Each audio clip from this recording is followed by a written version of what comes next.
Good evening, everyone, and welcome to another episode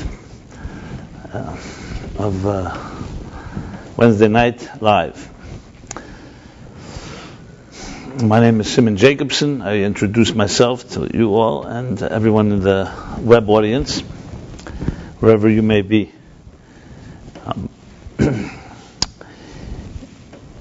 Every detail of time from a Jewish perspective is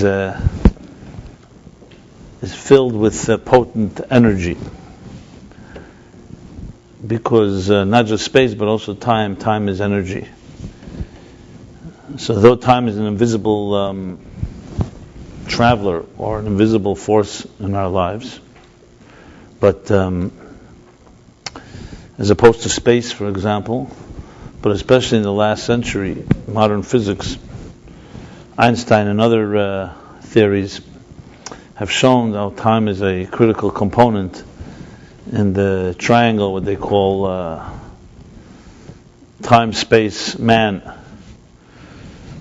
But it's interesting and fascinating, actually, that long before physics, that triangle, that triad, was always known as time, space, soul, actually. And there's an expression all the way in the earliest Kabbalistic work, one of the earliest works some attributed to Abraham, that's called Olam Shana Nefesh.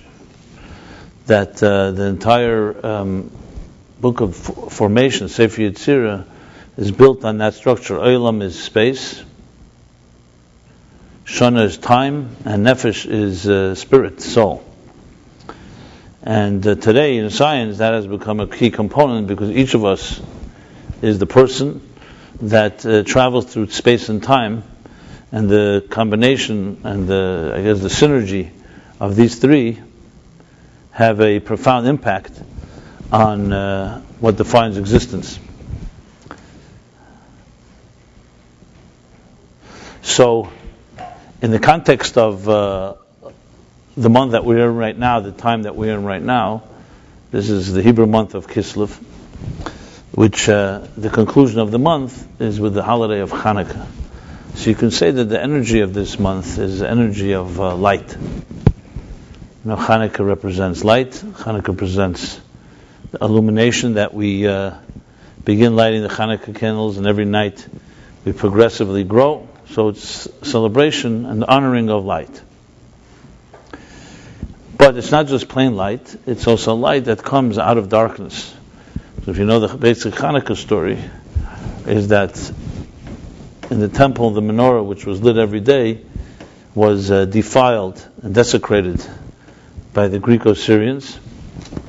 And the miracle of Hanukkah was the renewal or the rededication of the temple, and particularly the discovery of oil that was able to burn and illuminate for 8 days.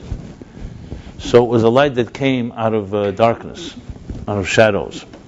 And therefore, we too celebrate and honor that by lighting the menorah, lighting the Hanukkah lights at dusk when the sun goes down.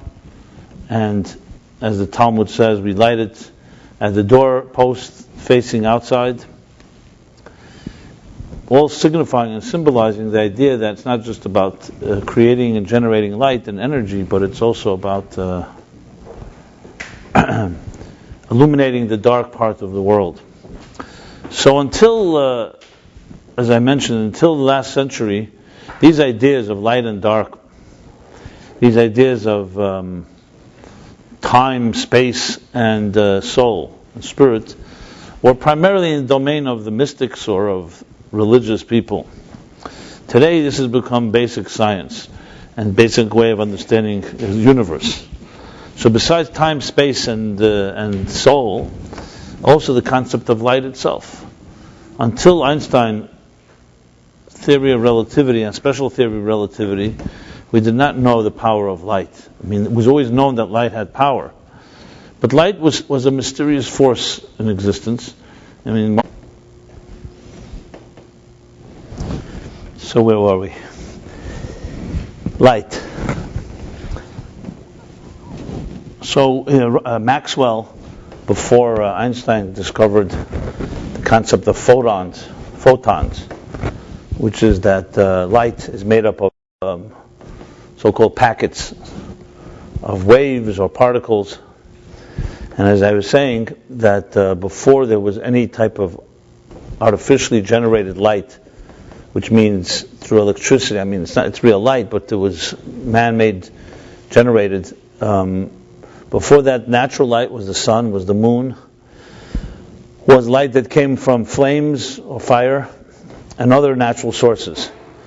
And it was very difficult to study because they didn't have the instruments, and we only saw really the impact of light on us. We knew that sunlight warms the earth and warms the body, and that sunlight was critical for growth and for photosynthesis and other factors that shape the world.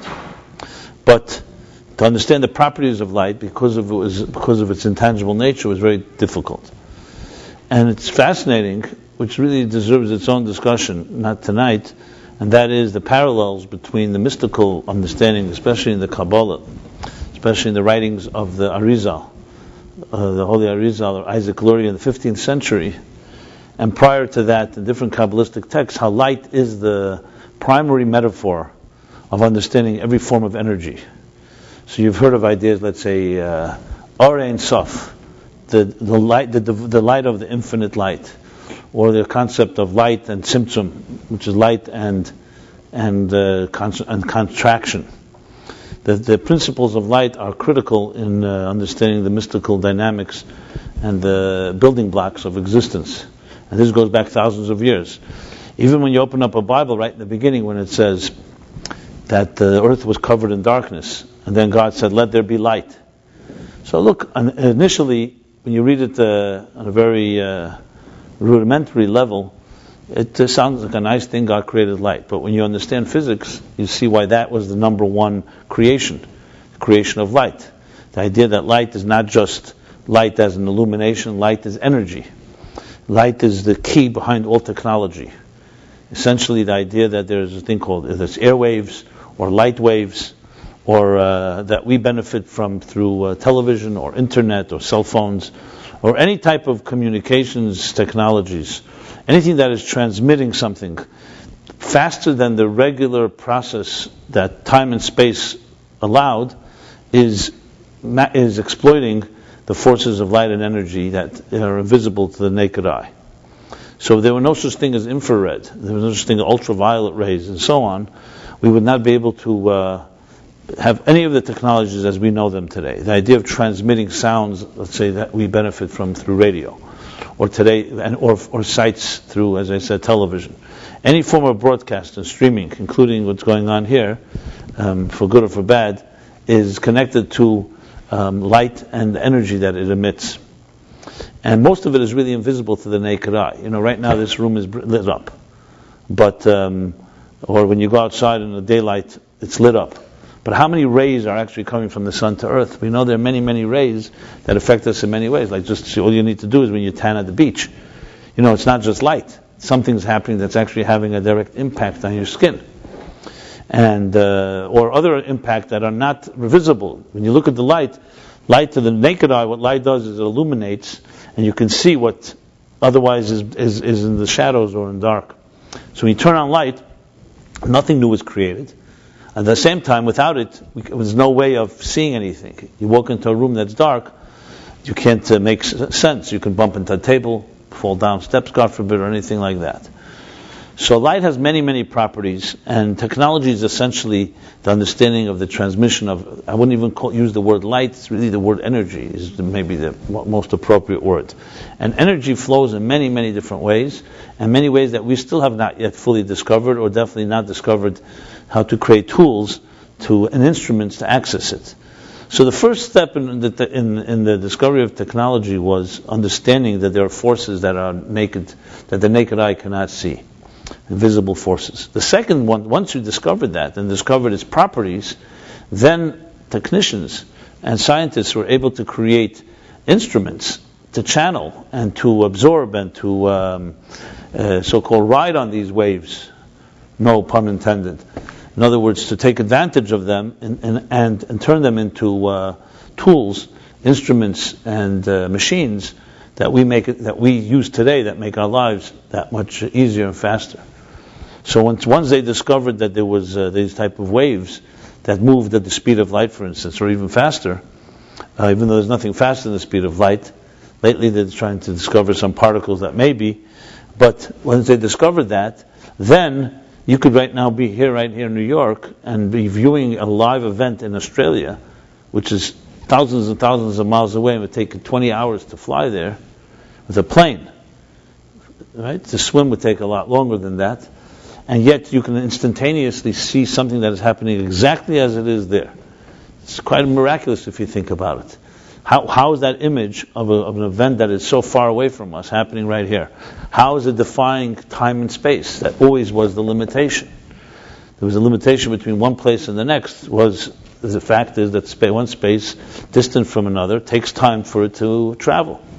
How are we able to defy that? Because there's energy that is not limited or bound by these time and space limitations that we're so bound by.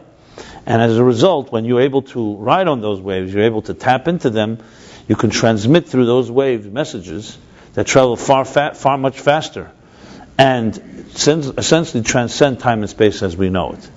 Now, obviously, if it's many more miles, let's say there are right now voyages that left Earth 10, 15, 20 years ago. The Voyager, that by now is somewhere out in between, I don't know where it is, between Uranus and Neptune, or maybe even Pluto. So it still transmits messages here, but because it cannot travel faster than the speed of light, the messages can take days, if not weeks, till they get here. But they do get here. When we look at a star and we say star years, a star travels the speed of light as so and so. So when you see a star, you're not seeing what's happening actually at the point where the star is. You're seeing what happened a while back for as many star years as we are able to we can calculate. So something because the light takes time for it to travel very quick. It travels quickly, but when you're talking about millions or billions of miles, it can take days, it can take years, it could take centuries. But the fact of the matter is, in modern physics, there's another thing in quantum mechanics that's known today, that there's a reaction that subatomic particles have that's even faster than any speed of light, that instantaneously the universe senses on the subatomic level things that are happening instantaneously. No one really knows how it works. This is where string theory and other theories come into play. You see, we see the universe as basically a fragmented universe. In the most literal sense of the word, time and space are pieces. So let's say we live here in New York. We're in New York. To travel to Chicago is a few thousand miles, is 1,000 miles, and those miles are made up of you could say meters that are made up of kilometers, that are made up of meters, that are made up of millimeters, etc., pieces, particles, essentially, and the question is, how fast can you move through this space? Naturally, or with a vehicle that moves faster than you would on your own?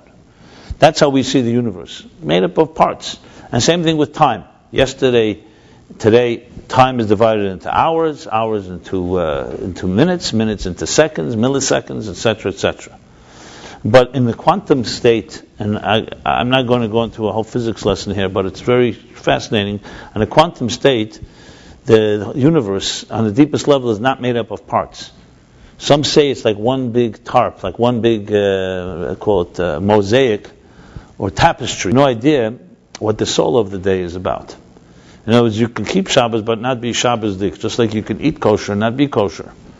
Because there's another dimension, which is what the refinement that it creates inside the human being and the larger world around us.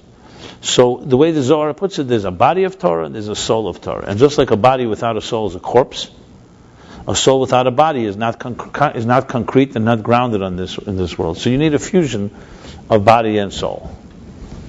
So everything in this world needs that fusion for it to function. Because we live in a material world. On its own is inanimate. As I mentioned, without energy is just a dead entity. And energy without a body has no way to express itself on this earth. So you really need both, and they need to, and they fuse together as one. So throughout Jewish history, throughout all of history, mysticism, the soul of Torah, was taught always in very, in confidence and in small groups with a great care and discretion. The mechanics of Judaism, the Talmud and the laws, were taught to the masses, but Kabbalah and mysticism were taught very privately and very to select few. The reason for that was not to create elitism, or because of or any other such bureaucratic reason.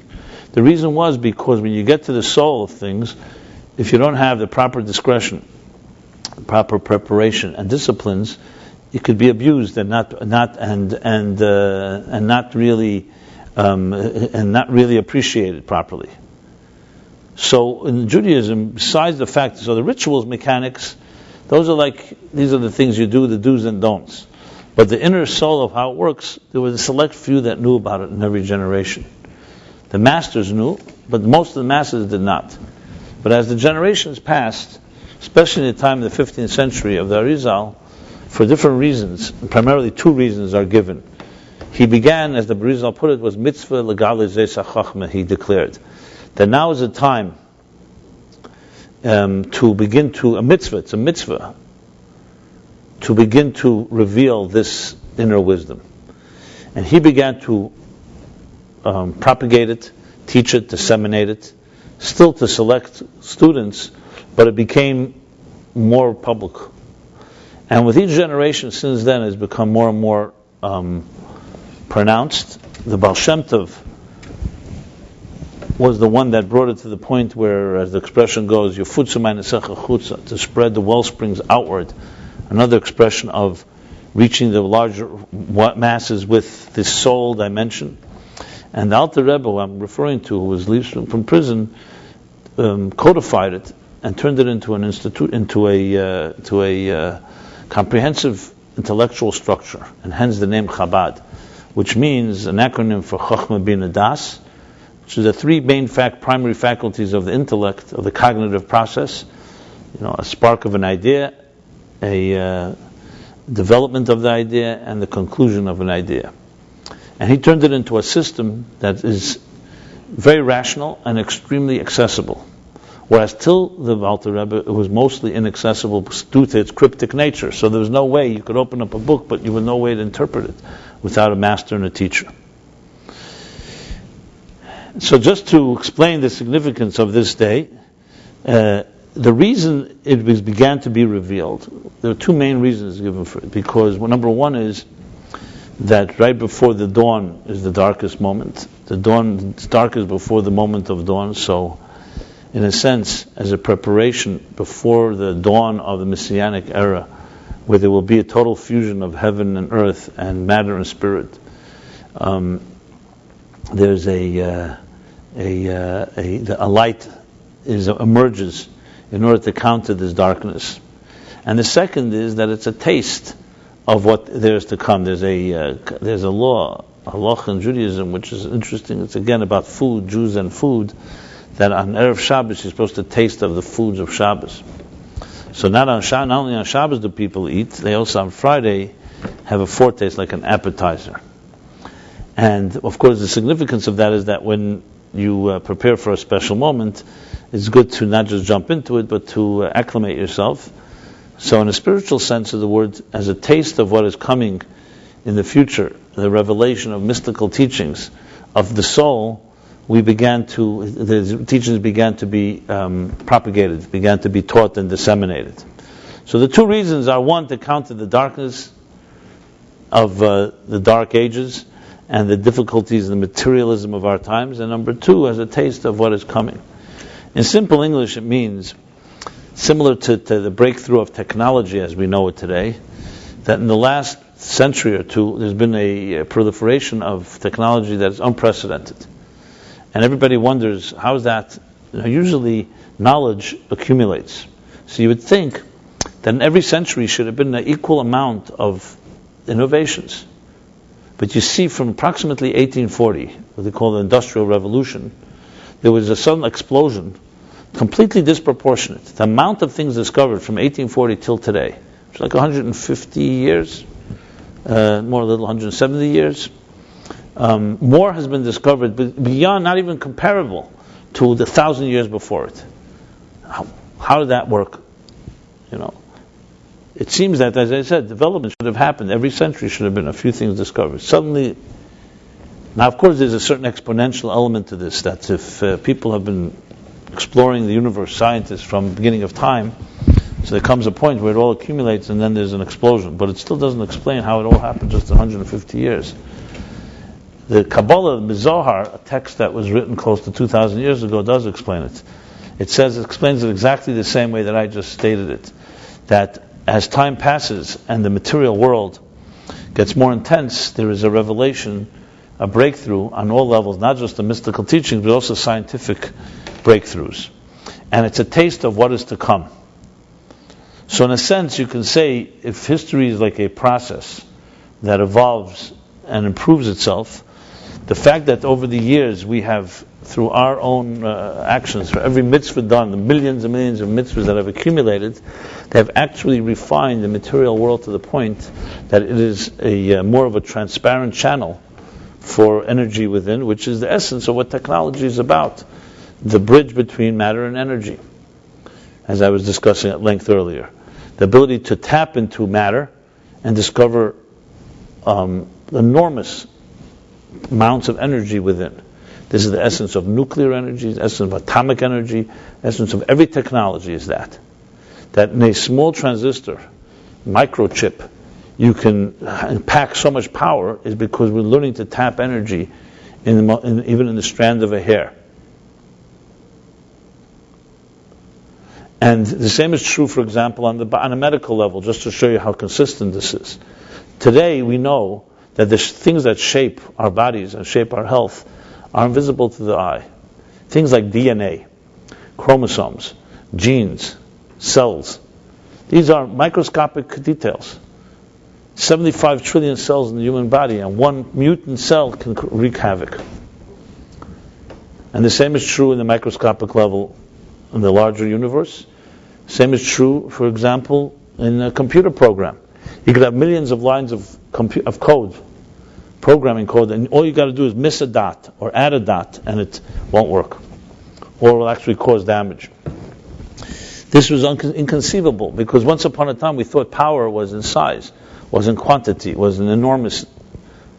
That the idea that something so microscopic could have so much power is only because we understand the power of energy today that lies within matter. And there's enormous reservoirs of energy, even in the smallest microscopic elements of matter. So essentially, technology and its explosion in the last century or two is really an expression of the revelation of spirit. That's what it really is about. Which leads me back to Yutas Kislev to this day. So what happened exactly?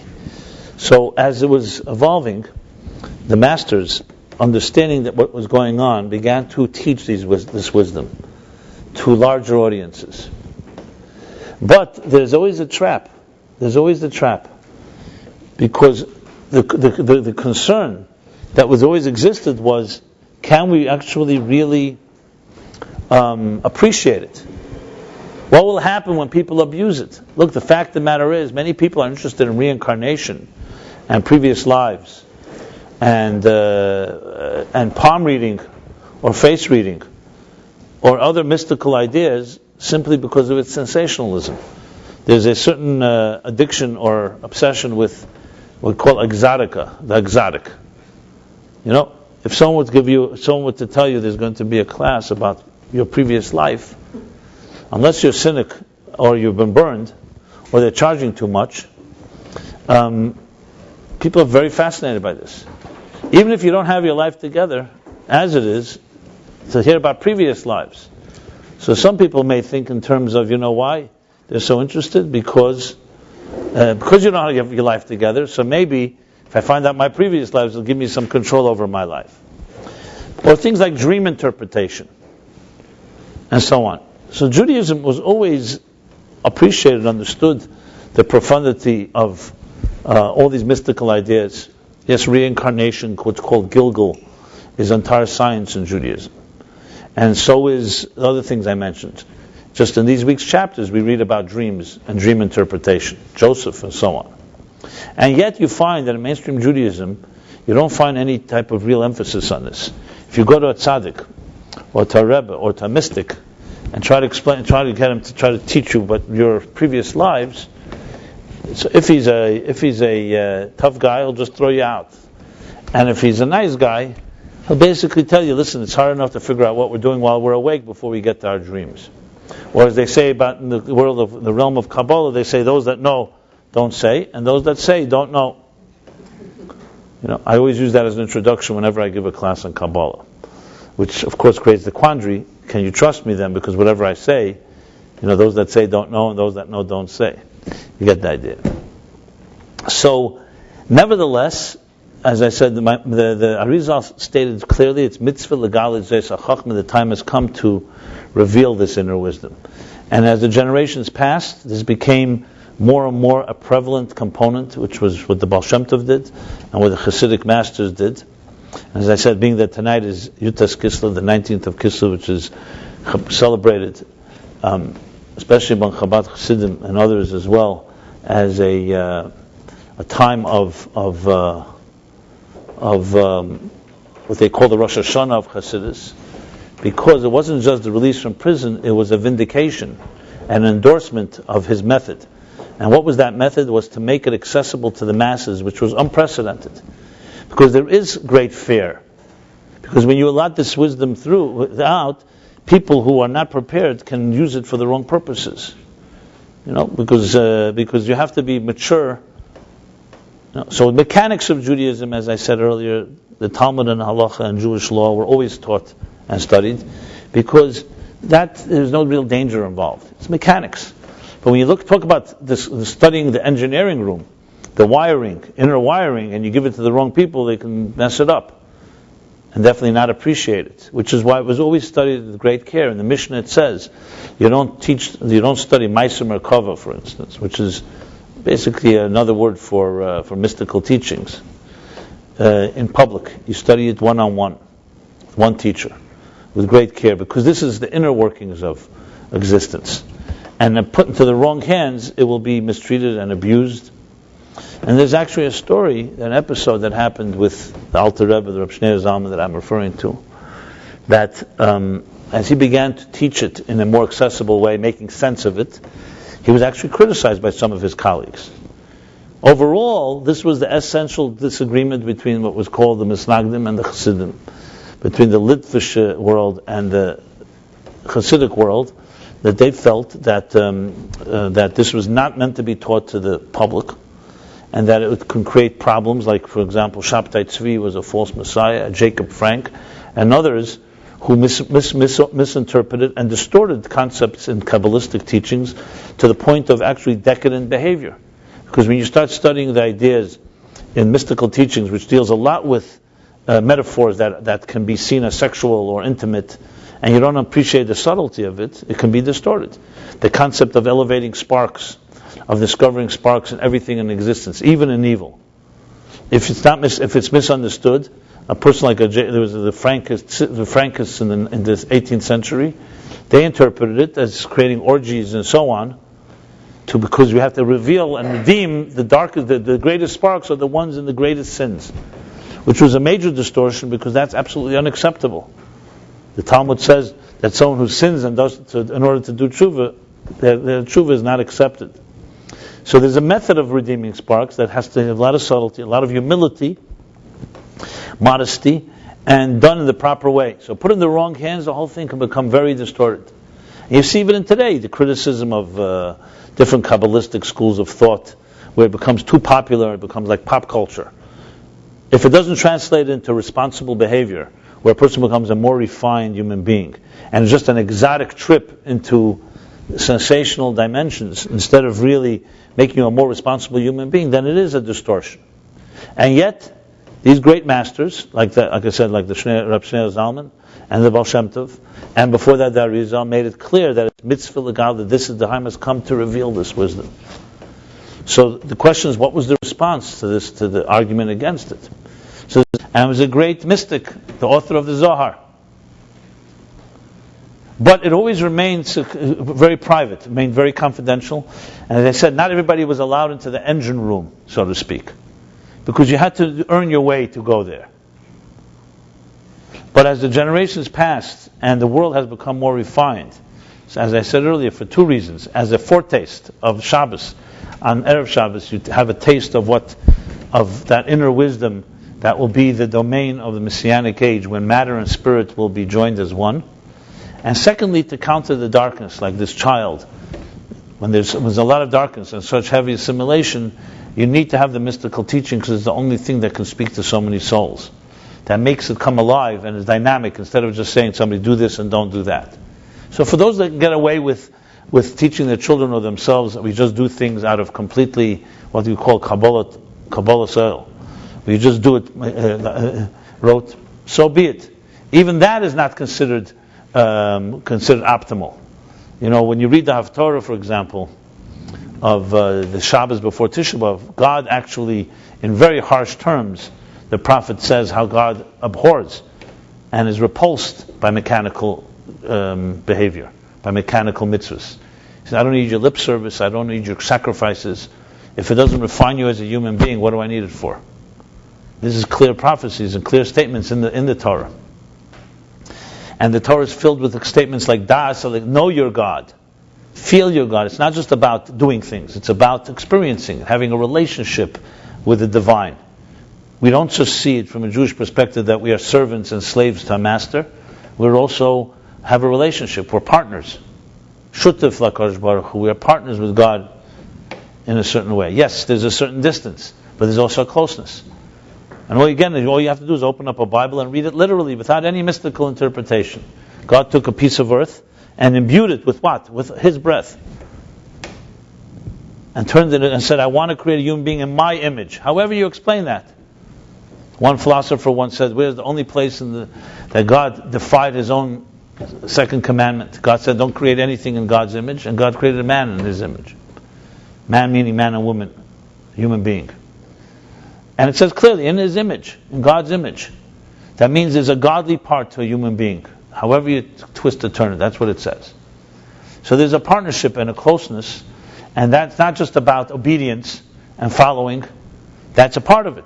It's a nasiv and ishma. It says first we will do and then we will understand. Yes, like anything, it starts with a commitment. But commitment goes step 2, which is that you should integrate it into your system. And as such, that is what the general teachings of Hasidic teachings, and especially Kislev, came to do. Was an integration of matter and spirit, not just mechanical, but the body and the soul. And it's about both of them. As I said before, just like a body without a soul is a corpse, a soul without a body is not grounded in this earth.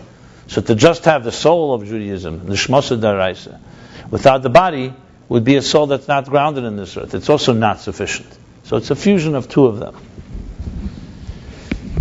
Now here's the connection. Some will need the word lahavdil to Mr. Steve Jobs. Olav Hashalom. Okay. When he passed away, it was a pretty surprising reaction, almost like the death of a king that was loved. Maybe it's the void that exists today, that we don't have leaders and we don't have moral direction. He may have filled the void, but he was like that type of hero by so many. And not so much because of his personal life. You read Isaacson's latest book, you see he was a tough guy in many ways, but he captured the imagination of the masses.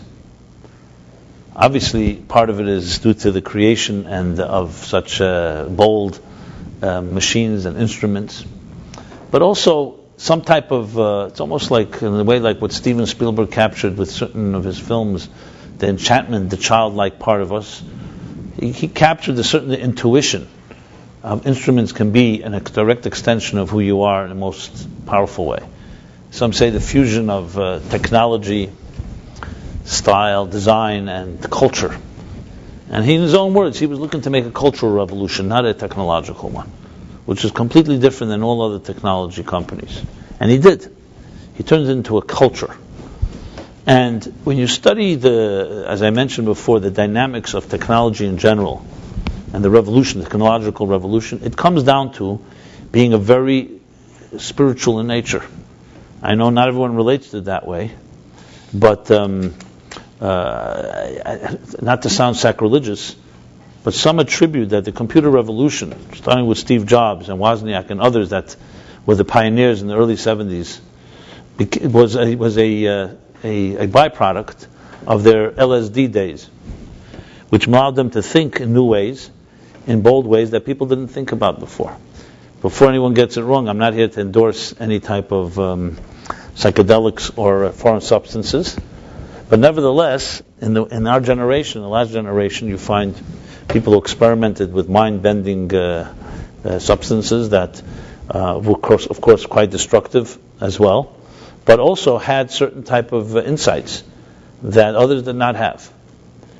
Now, before I continue, let me just qualify this. I remember, let me say for full disclosure, I have never experimented with any foreign substances, not even of the mildest form, because I found it all in very natural ways without having to inhale it or to inject it or to in any other way to access it. I remember I was giving a class many years ago, maybe it was 1985, 86, and I was talking about a concept from the Alter Rebbe, who's, as I said, today is his liberation, tonight. I was talking about a concept in the second section of his classic Tanya. So it talks about that everything is imbued with energy. It talks about the concept of perpetual creation, that everything is the breath of God. You know the classic joke or analogy they give of the debate between a philosopher and a mystic. And the question was, how would God destroy the universe if he wanted to destroy it? So the philosopher, the scholar, he opens up a Bible and says he would bring a flood, and then kill all the life, and then God would burn it all into ashes and spread the ashes, and it would be gone, poof. Now, anyone that knows a bit of science and especially physics knows that there's no such thing as poof. Nothing disappears on this earth. Every force is forever, because you take a piece of wood, you turn it in fire, and then so on, so it turns into energy, and that energy is somewhere, and that energy can be one day converted back into matter.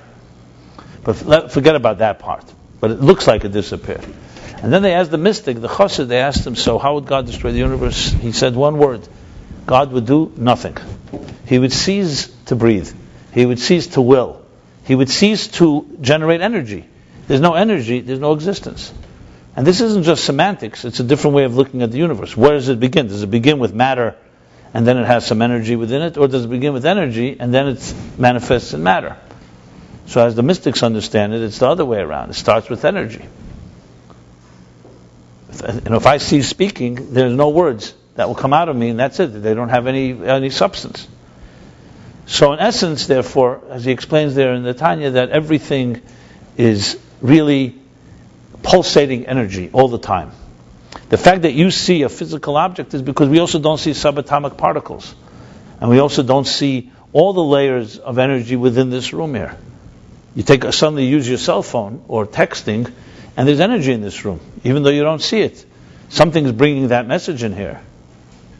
So there's who knows how many potent forces are right here in the thin air that we're looking at right now. No one has a clue how much there is. And what we know is only what we figured out, and how much is more that we don't even know about. So this is written in Tanya long before, as I said, Einstein, and before modern physics, that energy is the essence of existence, as I was discussing before, light, energy, and so on. So I was discussing it, and I was saying that, and I was talking about there were a few objects on the table, their food. So there was an orange, there was some chocolate beans and stuff like that. So I said, you see this orange, you see this apple? This is really energy, and this energy shapes it into an apple, this into an orange. And I was describing it. So there was a woman, her name was Michelle, at the class, a few others, and she said to me, can you say that again? Are you telling me there's energy in that orange and in that apple and so on? So I said, absolutely. She says, can you see it? Can you sense it? So I said, I can't say I see it, but I relate to it, and if I visualize it, I could sense There's a certain form of energy, just like when you sense a human being, you sense vibes. You sense things. People give off energy. Yes, it's not exactly the same as a tangible thing that you can touch, but if you're sensitive, you pick things up. You can see someone's face, you can see a mood. Sometimes you can't see, but many times you can. And if you're trained and you are looking, and you are a self-sensitive person, you see more things than others see. So she, I remember, jumped up, she says, how much LSD have you taken in your life? How much acid have you dropped? And I said, not at all. She said, no way that there's energy in that orange without LSD. And then everybody at the table started sharing their LSD trips. This was the first time I ever really heard it, firsthand. It was like comparing notes. This one turned into an antelope in 1969 in Berkeley, and it was very interesting. Anyway, Michelle actually was in Berkeley University, and she volunteered as one of the students when they were doing those LSD. LSD is a chemical that was discovered by Dr. Hoffman in Switzerland. He was searching for a drug to induce madness. It's a whole story of its own. Anyway, they started testing it on students, and they asked for volunteers. So it was legal in the United States until 1965. I don't know if you knew that. I was always fascinated, because I was fascinated by the parallel that people can actually. To me, it was the other way around. I couldn't believe that there's a substance that people actually see and feel, experience energy. To me, it was given because I related it from the mystical teachings. And she was one of those students, so she was heavily trained in it. So she really knew how to experience it, and it was fascinating for me to read. Then I went off to read Timothy Leary's The Politics of Ecstasy and the other sciences of these matters. But obviously, it was very clear to me, as we discussed it, as soon as it's experienced through foreign substances, it has a whole different. Number one is it's not something you've earned; it's more of a trip. And that's why you can't come back to tell about it. Very few people can integrate it into their lives.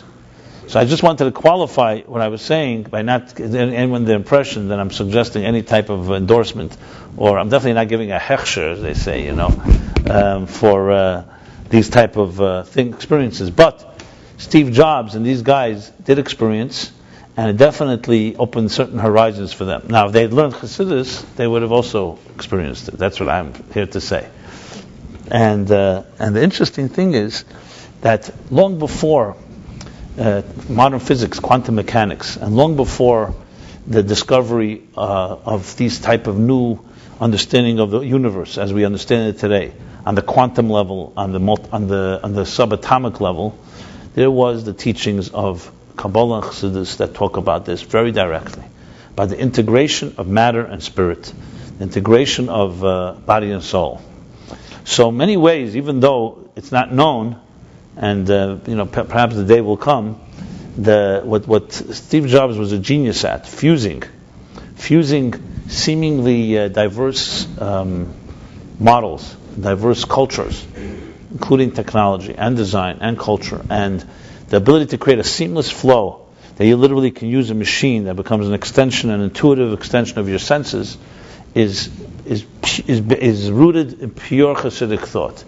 The idea of creating a seamlessness between matter and spirit. And however, obviously, in the teachings of the Torah, it's not discussed in a way of how you create technologies based on it, but the concepts are there.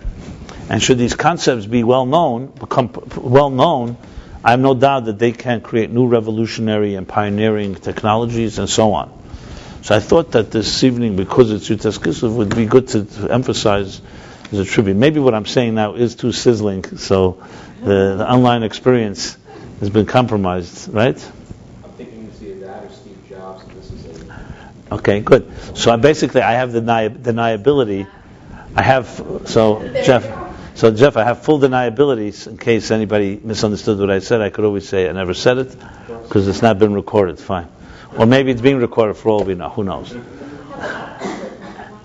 I feel bad. Anyway, but the point is, however, that especially coming now to Hanukkah, Hanukkah is a festival of lights, and you see, as I mentioned before, how light is central in all of physics and the science and in technology. Not light meaning energy, light waves, air waves, sound waves, all the waves that we today manipulate for every technology that you can think of is some form of light and energy being manipulated.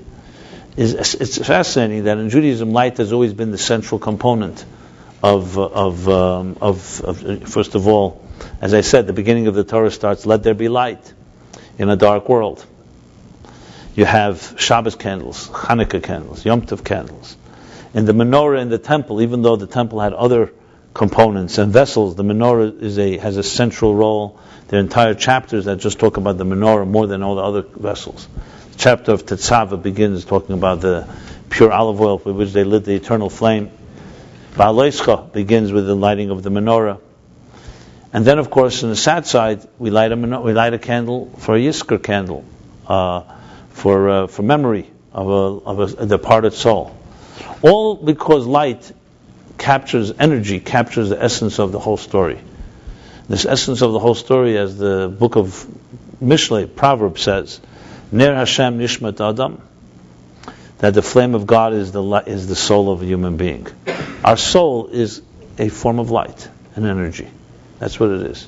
Remember, light, or in Hebrew, can be translated as light, but it means really more than light, it means energy. When you say, for example, the Kabbalists say, Eir Ein Sof, the infinite light, that's usually translated, it really means the infinite energy. Because not necessarily physical light, it's a form of energy. Sometimes energy manifests in light, energy can manifest in other forms.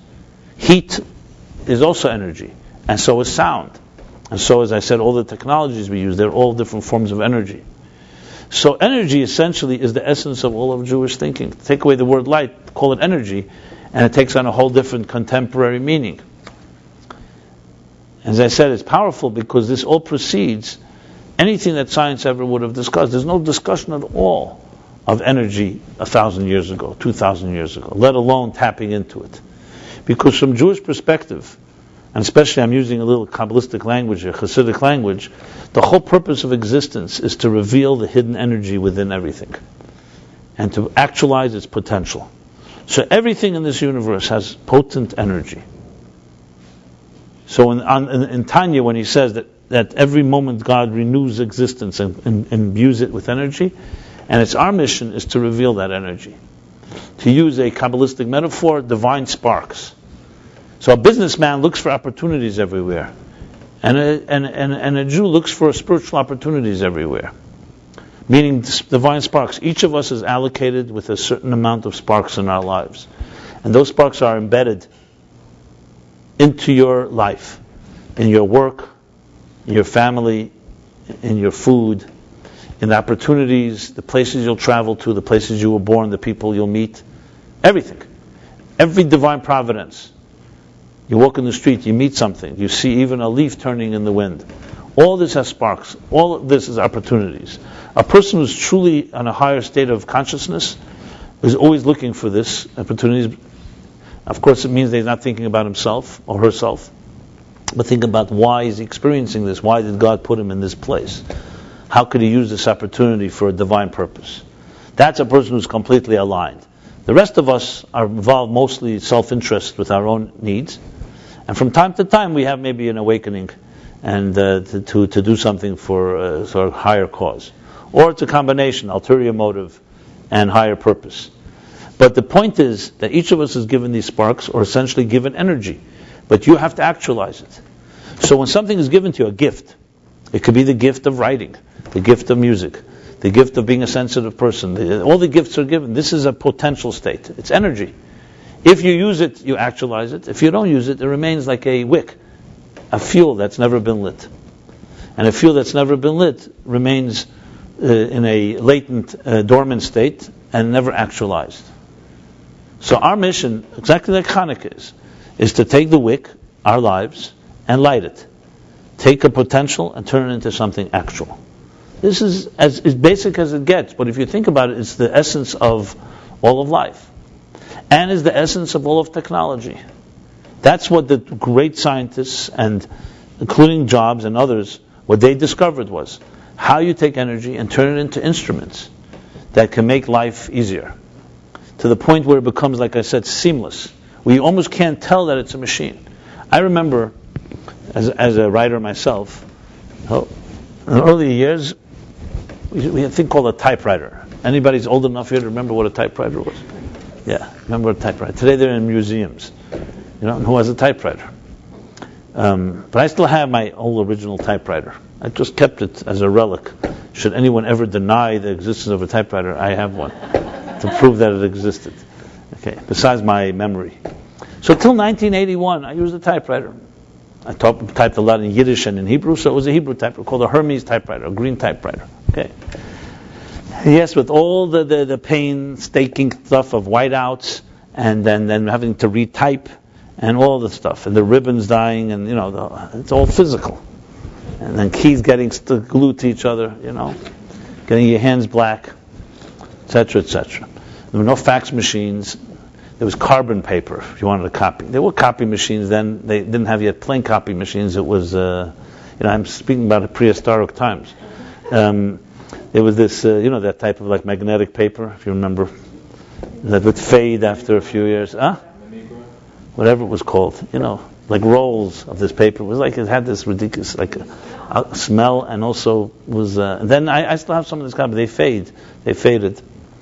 So that was the world. Now, even remember training to use a typewriter. I don't know if any of you write, and if you've ever used a typewriter. It was not easy, because the natural flow of the brain naturally goes through your speech. Not everybody. That doesn't say that everybody that speaks is cohesive or coherent, but speech is a natural flow. You have an idea, and obviously it's easier to think than to communicate. But you can train someone. You can train yourself. You work hard enough. You understand a concept, you can explain it. Putting it on paper is even harder. Try to take something you understand and try to say it. It's not so easy. It's not because you don't understand it. It's because when you have to communicate it to others, you're turning it into something that's alien to your thought process. You're not bringing outside of yourself. But as the Talmud says, that the great sage learned much from his teachers, even more from his colleagues. And above all, Talmidei Yeshem Kulam, above all, he learned from his students. So when you communicate it in words, it means that you've reached deeper inside yourself, like a bow and arrow. You have to pull back to shoot farther. If you want to explain it well to someone else, you have to understand it deeper. But to write it takes even more better understanding. To write is even harder than to speak. But nevertheless, if you've ever written something, the fact is your fingers, for some reason, can become a seamless extension of your brain. And you can begin to write. And I remember the first time, I don't know if any of you have ever had this experience, the first time I sat by a typewriter, it was not easy. Because a typewriter is not writing. It's another substance. So in other words, there's the mind, there's the ideas, there's your fingers, and there's the pen and ink or pencil. But a typewriter, now you have to get it onto keys, and initially it was murder. It was very hard. So what I would do is I would write, and then I would type what I wrote. And many people till this day still do that. But then finally there's a breakthrough. And actually the keys become an extension of even like your fingers. It's still sometimes, if you really want to deal with a very intricate or complicated thing, sometimes writing is always better, because writing you have more control over a flow of an idea. But at some point, you can also do it on a typewriter. So I mastered that art, where the typewriter became an extension of my fingers and so on. And this is anyone who really types well knows how to do that. The word processor didn't really change that much, because it's still a typewriter at the end of the day. The only difference it made was that you don't have to paste everything. You can just cut and paste the text, which was a miracle in 1981. Because this way, you wanted to move text, you had to retype it. Or you had to put it on another page and say this belongs to page 4, paragraph 2. There was no other way to do it. Some people would cut and pay, the whole thing. And I saw articles sometimes someone cut it the wrong way, so you suddenly saw a paragraph that didn't really belong. Now that can happen, of course, with a word processor as well, but a word processor, everybody's correcting the same document, so it's technically avoids more than necessary mistakes. But my point is, what Jobs was brilliant was that he was able to create instruments that become an extension, even though they're outside of you. They become a natural flow. And I tested this myself. I have a granddaughter, she's 3 years old now. At 2 years old, my daughter has an iPad. My granddaughter's playing with it. So I said, how could and I was watching her. I couldn't believe the speed. How she was picking it up and moving things, with her fingers and this and sound. She kicked it all. without anyone training her. So I said, that's brilliant. Because here's a child, without a teacher, that they developed a technology that makes it so easy, so natural. To teach adults something, okay, adults are adults. But a child, then I realized that he had tapped into a level of energy that was not just the machine. It was actually an extension of... Now, I don't want to hear... I'm not looking here to create a mythical image of Steve Jobs as a human being like all of us, but I look at everything as lessons in life. And from my point of view, Jobs, what he did is essentially the purpose of what Chassidus came to do, which is to integrate, as I said, to fuse matter and spirit, and to create a flow by revealing the spirit in things, a flow that material object becomes an extension of your spiritual life. And that is Judaism. A simple example. You're walking in a field, you see an apple tree, and you're hungry. It's a hot day, and the juicy apples are talking to you. If you don't like apples, you can change the metaphor to whatever you like. Pears, luscious plums, nectarines, Actually, I don't think nectarines are a crossbreed between a peach and a plum or something, so I don't think they grow on trees. Well, maybe they do. They graft them, right? Okay. But anyway, you can see I'm a city guy. I wasn't really walking in any fields lately. But I imagine these things. I meditate on farms and fields. So you walk in this field, you see a tree, okay, and there's an apple. And you're hungry, so you take the apple off the tree. Now you really have three options here. One is to ignore the apple, not to take it. Two is just to indulge in it. And, I'm hungry, I need to eat now, me, I want an apple. And I'm just using an example, it can be about anything in life. Or option three, and this is how the Torah says, before you eat the apple, you make a blessing. Or you wash it. You're sensitive. And not just a blessing to say thank you to God for giving you an apple. So in other words, it's not just about me and indulging in whatever you need. It's not, the universe doesn't gravitate around you. It's the way the mystics would put it, based on a verse in the Torah, in Parsha Ekev, in the book of Deuteronomy and Dvarim, it says like this: Lo yalechem levada yichya adam. Not on bread alone does a human being live. Ela al meitzeh pi Hashem yichya adam. But on the spark, on the word of God within the food does man live. I mean, that is pure Kabbalah, if you really want to know. I mean, it could be read in a poetic way, but that's what it means. That the food has in it a divine spark, and it's waiting for you to redeem it, to free it. And that's the purpose. And then you've elevated the apple, and the energy that it's converted. When you eat the apple, it becomes part of your flesh and blood. You now are stronger or more rejuvenated. What are you going to do with this energy? You use the energy to help a human being, then the apple has become seamlessly connected to you and to the help of make the world a better place. While it was hanging on the tree, it didn't make the world a worse place. But it didn't necessarily improve the world, except, of course, the natural process that I mentioned, photosynthesis, or the natural process of how vegetation or the natural ecosystems work and how they all feed each other. But to actually help another human being, the apple could never have done. And now it's become that matter has become part of energy, and that energy has become part of you, and you have turned it into another form of energy of making the world a better place. Now that's one example. Multiply that by the thousands of opportunities we have every day, and that's a story. The story is that we walk around on this earth, and given these opportunities, to take the material world and turn it from matter into spirit, from matter into energy. Energy is physically energy and also spiritual energy. Now, if we don't do it, then number one, we're not fulfilling the purpose of it. Or worse than that, if you indulge in it and just for your own selfish interest, then you've taken energy and wasted it. And then the apple can come to a complaint to you and say, what right did you have to tear me off a tree? I was not defying my Creator's will until you ate from me, and then you used energy to hurt somebody. Which is why the Chassidim have an expression, they say that when a wicked person walks in the street, the cobblestones cry out and say, what right do you have to walk on me? What right do you have to use your cruel feet that have hurt people to walk on the stones? So in that context, essentially we have a not only responsibility, but we have a fundamental relationship with all of what we call chalka ba'elam, your part in this world that was allocated to you. And it's about, turning matter into energy.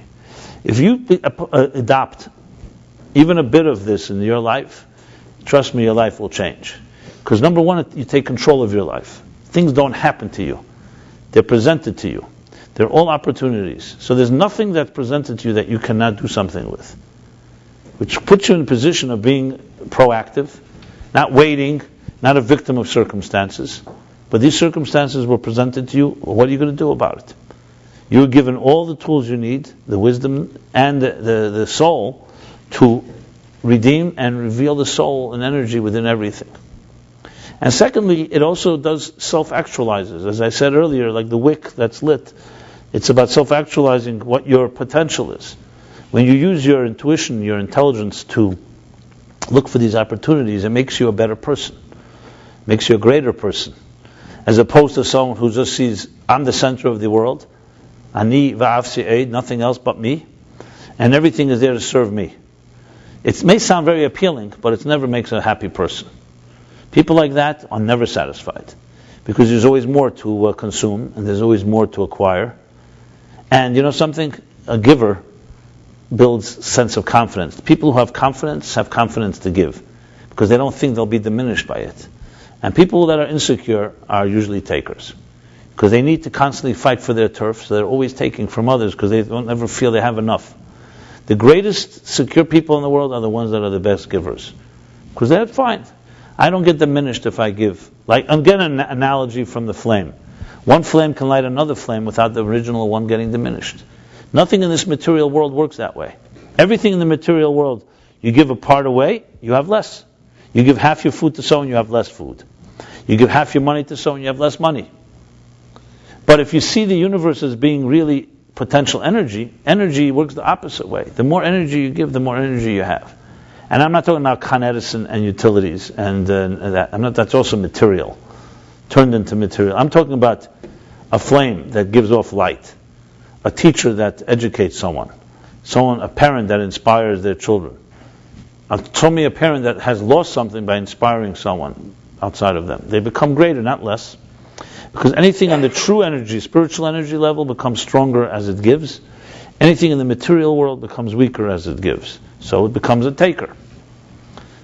Cannot resist the Frisco Kid joke where the guy robs the train.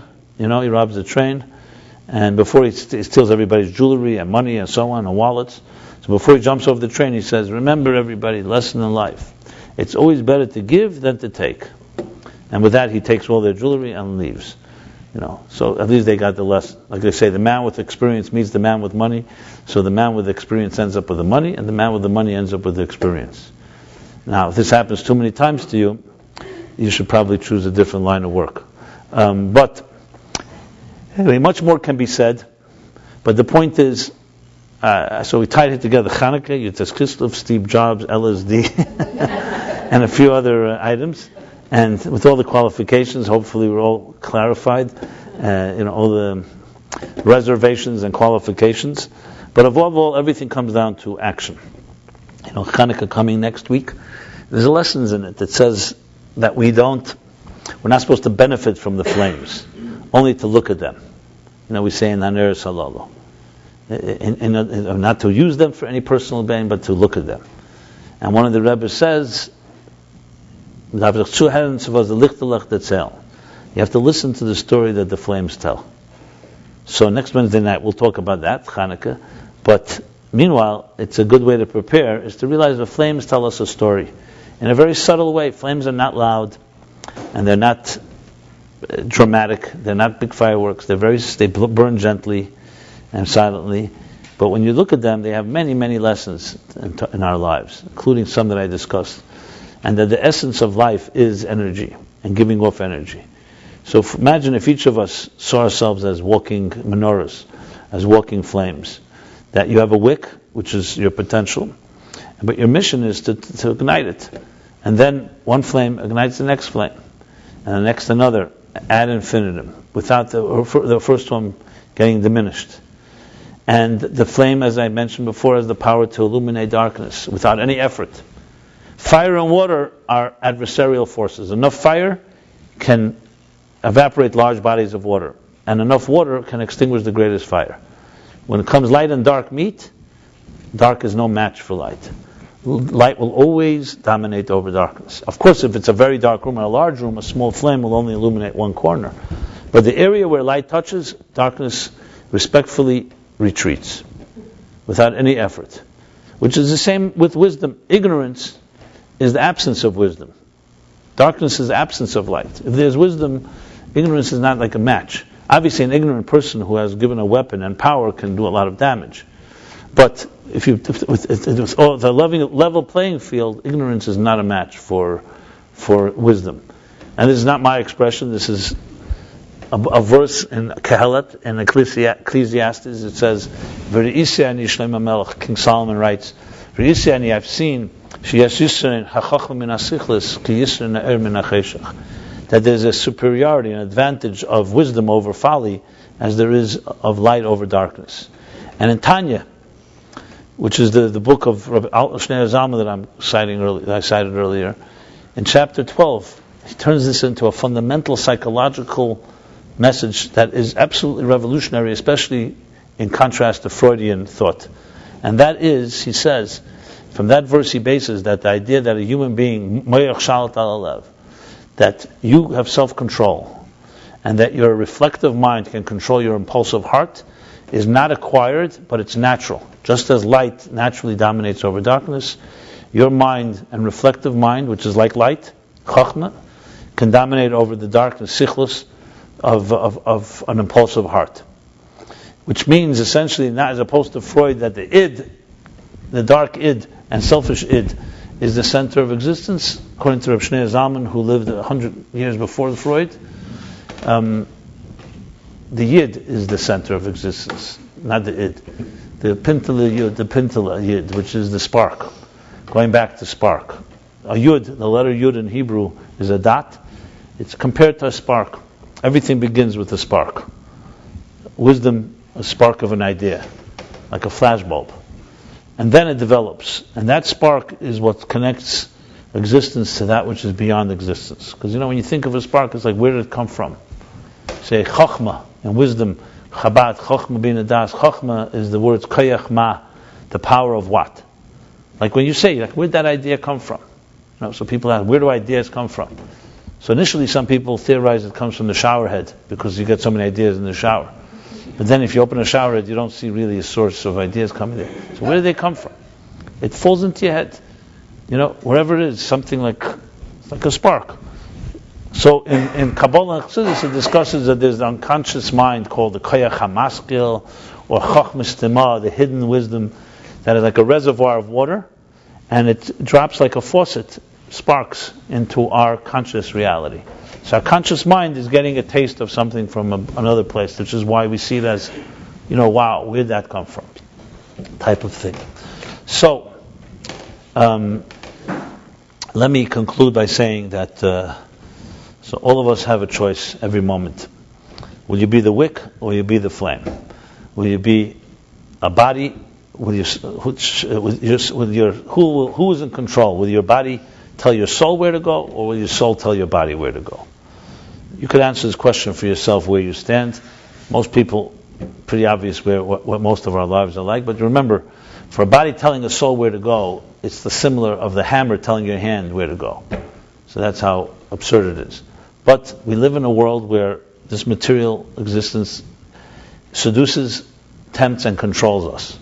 And it takes a real hard effort to reverse that.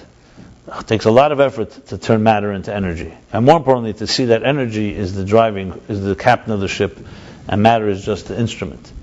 So these lessons, even from modern technology, even from things that are very secular, can be tremendous lessons in the seamlessness and the flow between matter and energy. Or in the classic words of that good old Jew, Einstein, who said E equals mc squared, matter equals energy, and energy equals matter. They're reversible. So he spoke about it in physics, science.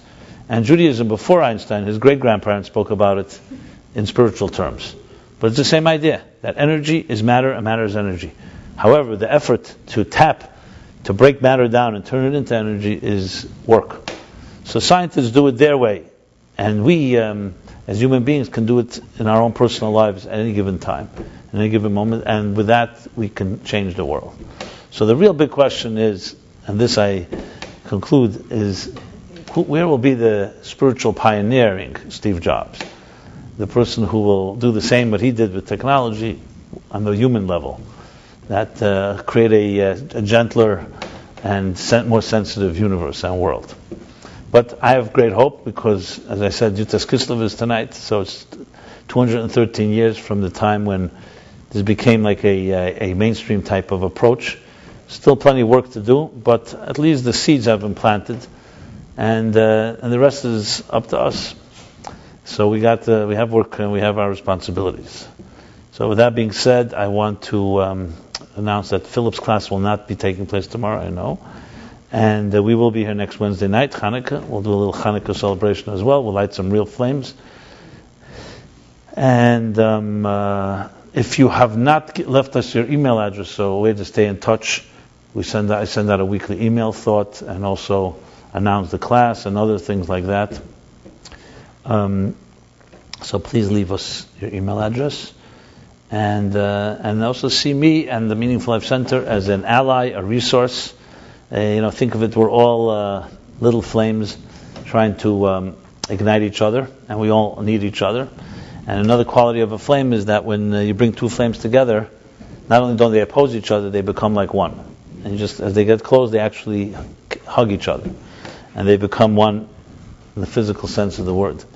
So may we all do our contribute our unique flame in our corner of the world, and then join it all together into a major force of energy that will tip the scale, the tipping point, and reach a critical mass. Thank you very much.